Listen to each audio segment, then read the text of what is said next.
Today we're making juicy lamb meatballs. It's a really easy recipe. You're gonna love it. Start with panade. That's bread and milk mixed together, then an egg, dried cumin, oregano, crushed red pepper, black pepper, and kosher salt. Lemon zest and fresh dill finish this combo. Add sauteed onions and mix well. And in comes the ground lamb.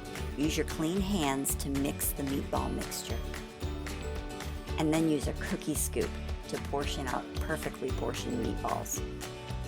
These go onto a sheet pan and bake at 350 degrees for about 18 to 20 minutes. When they're done, I like to put them in a pan and give them a browning with just a little olive oil. Then plate them up, serve with a good tzatziki sauce and pita bread. This is one of my very favorite things to have for dinner or even just with cocktails. Enjoy.